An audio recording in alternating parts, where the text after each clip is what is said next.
വിടുന്ന ഒരു വീഡിയോക്ക് ഒരു മനുഷ്യന്റെ ജീവനേക്കാൾ വിലയുണ്ടോ? അല്ലാതെ നിരപരാധികളെ കൊന്നൊടുക്കാനുള്ള ലൈസൻസ് അല്ല. അങ്ങനെയെങ്കിൽ ഇതുപ്രകാരം ഇതനുസരിച്ച് ഒരു പുരുഷനും നീതി ലഭിക്കേണ്ടതില്ലേ? ആത്മഹത്യ ചെയ്യുന്നതിൽ 70% പുരുഷന്മാരാണ്. സ്ത്രീകൾക്ക് പരാതി നൽകാൻ ഒരു വനിതാ കമ്മീഷൻ നിലവിലുള്ളതുപോലെ പുരുഷന്മാർക്ക് കംപ്ലൈന്റ് ചെയ്യാൻ എന്തുകൊണ്ടൊരു പുരുഷ കമ്മീഷൻ നിലവിലില്ല? നമസ്കാരം, ഇറ്റ്സ് മീ ജംഷീല. ലൈക്കിനും ഷെയറിനും വേണ്ടി സൃഷ്ടിച്ചുവിടുന്ന ഒരു വീഡിയോക്ക് ഒരു മനുഷ്യന്റെ ജീവനേക്കാൾ വിലയുണ്ടോ? കോഴിക്കോട് സ്വദേശി ദീപകിന്റെ മരണം സമൂഹത്തിന് മുന്നിൽ വെക്കുന്നത് ഈ ഒരു ചോദ്യമാണ്. റീച്ചിനു വേണ്ടി ഒരു പെൺകുട്ടി കെട്ടിച്ചമച്ചുണ്ടാക്കിയ വ്യാജ ആരോപണം ഒരു യുവാവിന്റെ ജീവിതമാണ് ഇല്ലാതാക്കിയത്. ഒരു PSC ഉദ്യോഗാർത്ഥി എന്ന നിലയിൽ ഈ അനീതിക്കെതിരെ നിയമത്തിന്റെ വശങ്ങൾ ചേർത്ത് എനിക്ക് ചിലത് പറയാനുണ്ട്. ഓർക്കുക, നമ്മൾ പരീക്ഷയ്ക്ക് പഠിച്ചിരുന്ന പണ്ടത്തെ IPC കാലം കഴിഞ്ഞു. 2024 ജൂലൈ 1 മുതൽ പുതിയ നിയമം BNS ഇന്ത്യയിൽ പ്രാബല്യത്തിലെത്തി. ഈ തീയതി PSC പഠിക്കുന്നവർക്ക് വെറുമൊരു അക്കമല്ല, മറിച്ച് ദീപകിനെ പോലെ വേട്ടയാടപ്പെടുന്നവർക്ക് നീതി ഉറപ്പാക്കാനുള്ള കരുത്തുകൂടെയാണ്. നിയമം മാറുമ്പോൾ നീതി നടപ്പാക്കേണ്ട രീതിയും മാറേണ്ടതുണ്ട്. ഈ വിഷയത്തിൽ ശക്തമായ നിയമ പോരാട്ടവുമായി രാഹുൽ ഈശ്വർ മുന്നോട്ട് വന്നിട്ടുണ്ട്. വെറുമൊരു പ്രതിഷേധത്തിൽ ഒതുക്കാതെ മുഖ്യമന്ത്രിക്കും DGPക്കും അദ്ദേഹം നേരിട്ട് പരാതി നൽകിയിട്ടുണ്ട്. വ്യാജ വീഡിയോയിലൂടെ ഒരാളെ മരണത്തിലേക്ക് തള്ളിവിട്ടവർക്കെതിരെ കർശന നടപടി വേണമെന്ന അദ്ദേഹത്തിന്റെ ആവശ്യം ഓരോ മലയാളിയും ഏറ്റെടുക്കേണ്ടതുണ്ട്. നിയമം എന്നത് സ്ത്രീകളെ സംരക്ഷിക്കാനുള്ളതാണ്, അല്ലാതെ നിരപരാധികളെ കൊന്നൊടുക്കാനുള്ള ലൈസൻസ് അല്ല. സൂക്ഷിക്കുക, നിയമം എല്ലാവർക്കും ഒരുപോലെയാണ്. പ്രധാനമായും നമ്മൾ അറിഞ്ഞിരിക്കേണ്ട 3 വകുപ്പുകൾ. BNS 108 ആത്മഹത്യാ പ്രേരണ. നിങ്ങളുടെ തെറ്റായ ഒരു പ്രവൃത്തി ഒരാളെ മരണത്തിലേക്ക് നയിച്ചാൽ 10 വർഷം നിങ്ങൾ അഴിയണം. ഇത് ജാമ്യമില്ലാ കുറ്റമാണ്. BNS 217 വ്യാജ വിവരം നൽകൽ. നിയമത്തിനെയും പോലീസിനെയും വിഡ്ഢികളാക്കി വ്യാജ പരാതി നൽകുന്നവർക്ക് ഈ നിയമം ഒരു താക്കീതാണ്. BNS 356 മാനനഷ്ടം. സോഷ്യൽ മീഡിയ വഴി വിചാരണ നടത്തി ഒരാളുടെ അന്തസ്സ് ഇല്ലാതാക്കാൻ നോക്കിയാൽ കോടതി നിങ്ങളെ വെറുതെ വിടില്ല. ഭരണഘടനയുടെ ആർട്ടിക്കിൾ 21 ഓരോ പൗരനും അന്തസ്സോടെ ജീവിക്കാനുള്ള അവകാശം ഉറപ്പു നൽകുന്നുണ്ട്. അത് പുരുഷനായാലും സ്ത്രീ ആയാലും തുല്യമാണ്. നിയമം ആയുധമാക്കി മറ്റൊരാളെ കൊല്ലാൻ നോക്കുന്നവർക്ക് ഈ മണ്ണ് മാപ്പ് നൽകില്ല. ദീപകിന് നീതി ലഭിക്കണം. നിയമം ദുരുപയോഗം ചെയ്യുന്നവർ ശിക്ഷിക്കപ്പെടുക തന്നെ വേണം. ഇനി പ്രധാനമായിട്ടും ഓർത്തിരിക്കേണ്ട 3 നിയമങ്ങൾ കൂടിയുണ്ട്. BNS ഭാരതീയ ന്യായ സംഹിത, പഴയ IPCക്ക് പകരം. BNSS ഭാരതീയ നാഗരിക് സുരക്ഷാ സംഹിത, പഴയ CRPCക്ക് പകരം. BSA ഭാരതീയ സാക്ഷ്യ അഭിനയം ബിൽ, പഴയ ഇന്ത്യൻ എവിഡൻസ് ആക്ട്. ഈ 3 നിയമങ്ങൾ കൂടെ നമ്മൾ ഓർത്തു വെക്കേണ്ടതാണ്.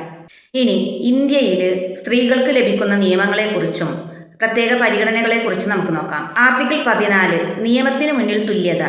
ആർട്ടിക്കിൾ 15 3 സ്ത്രീകൾക്കും കുട്ടികൾക്കും പ്രത്യേക സംരക്ഷണം. ആർട്ടിക്കിൾ 39D തുല്യ ജോലിക്ക് തുല്യ വേതനം. അതുപോലെ സ്ത്രീധന നിരോധന നിയമം 1961 സ്ത്രീധനം വാങ്ങുന്നതും കൊടുക്കുന്നതും കുറ്റകരമാണ്. ഗാർഹിക പീഡന നിരോധന നിയമം 2005 ശാരീരിക മാനസിക പീഡനങ്ങൾക്കെതിരെ സംരക്ഷണം. ഗാർഹിക പീഡന നിരോധന നിയമം നിലവിൽ വന്നത് 2006 ഒക്ടോബർ 26. തൊഴിലിടങ്ങളിലുള്ള ലൈംഗിക അതിക്രമ നിരോധന നിയമം, അതായത് പോഷ് ആക്ട് 2013. ഇത് സ്ത്രീകൾക്ക് ജോലി സ്ഥലത്ത് സുരക്ഷ ഉറപ്പു നൽകുന്നു.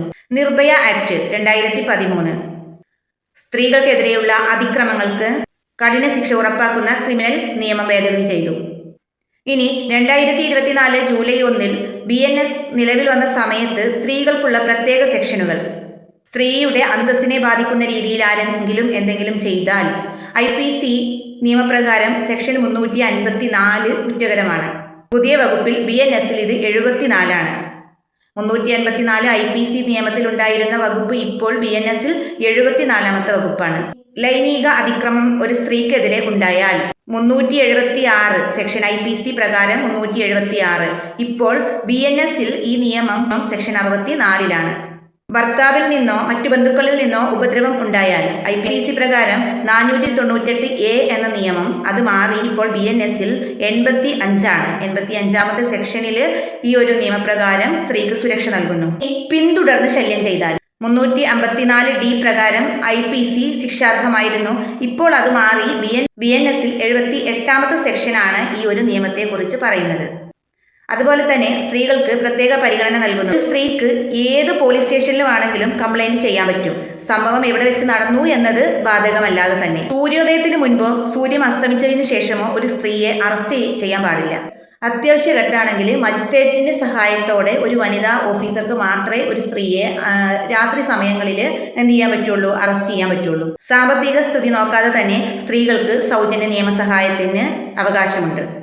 നിയമങ്ങൾ ദുരുപയോഗം ചെയ്യുന്നത് കുറ്റകരമാണ്. എന്നാൽ ഇത്രയും സുരക്ഷ അല്ലെങ്കിൽ ഇത്രയും നിയമങ്ങൾ നമ്മുടെ സ്ത്രീകൾക്ക് നമ്മുടെ ഇന്ത്യയിൽ സ്ത്രീയും പുരുഷനും തുല്യമാണ് എന്ന് ആർട്ടിക്കിൾ 14 പറയുന്നു. എന്നാൽ ഒരു സ്ത്രീക്ക് കിട്ടുന്ന ഇത്തരം നിയമങ്ങൾ ഒരു പുരുഷന് ലഭിക്കുന്നുണ്ടോ എന്ന് ചർച്ച ചെയ്യേണ്ടതുണ്ട്. ഇന്ത്യയിലെ പല നിയമങ്ങളും സ്ത്രീ കേന്ദ്രീകൃത ആയിട്ടാണ് പ്രവർത്തിച്ചുകൊണ്ടിരിക്കുന്നത്. ആർട്ടിക്കിൾ 14 ഭരണഘടനയിൽ പറയുന്നുണ്ട് നിയമത്തിന് മുന്നിൽ എല്ലാവരും തുല്യരാണ് എന്ന്. ആർട്ടിക്കിൾ 15 പ്രത്യേകം പറയുന്നു ലിംഗത്തിന്റെ അടിസ്ഥാനത്തിൽ വിവേചനം പാടില്ല എന്ന്. അങ്ങനെയെങ്കിൽ ഇതുപ്രകാരം ഇതനുസരിച്ച് ഒരു പുരുഷനും നീതി ലഭിക്കേണ്ടതില്ലേ? ഗാർഹിക പീഡന നിയമത്തിൽ പഴയ IPC 498A ദുരുപയോഗം ചെയ്യുന്നതിനെ സുപ്രീം കോടതി തന്നെ പറയുന്നുണ്ട് ഇത് ലീഗൽ ടെററിസമാണ്, നിയമപരമായ തീവ്രവാദം ആണെന്നത്. നാഷണൽ ക്രൈം റെക്കോർഡ് ബ്യൂറോയുടെ കണക്കനുസരിച്ച് ഇന്ത്യയിൽ ആത്മഹത്യ ചെയ്യുന്നതിൽ 70% പുരുഷന്മാരാണ്. ഇതിൽ തന്നെ വലിയൊരു ഭാഗം കുടുംബ പ്രശ്നങ്ങളും വ്യാജ കേസുകളും മൂലമാണ് ആത്മഹത്യ ചെയ്യുന്നതെന്നാണ് രേഖപ്പെടുത്തിയിട്ടുള്ളത്.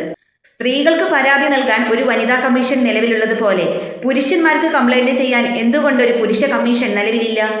നിയമം എന്നത് ഒരു പരിചയമായിരിക്കണം, അല്ലാതെ മറ്റൊരാളെ മുറിവേൽപ്പിക്കുന്ന വാളാവരുത്. ഈ സുരക്ഷ ഉറപ്പാക്കുന്നതോടൊപ്പം ഒരു പുരുഷന്റെയും ജീവിതം ഇല്ലാതാകില്ല എന്ന് നമ്മുടെ നീതിന്യായ വ്യവസ്ഥ നമുക്ക് ഉറപ്പു നൽകേണ്ടതുണ്ട്. ദീപകിന് നേരിടേണ്ടി വന്നത് ഇനി ആവർത്തിക്കാതിരിക്കട്ടെ.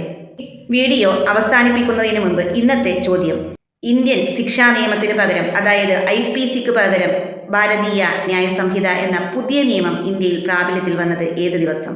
ഉത്തരം താഴെ കമന്റ് ചെയ്യുക. ഈ അറിവ് മറ്റുള്ളവരിലേക്കും എത്തിക്കാം. വീഡിയോ ഷെയർ ചെയ്യുക, സബ്സ്ക്രൈബ് ചെയ്യുക. Thanks for watching. അടുത്ത വീഡിയോയിൽ കാണുന്നതുവരേക്കും ബൈ.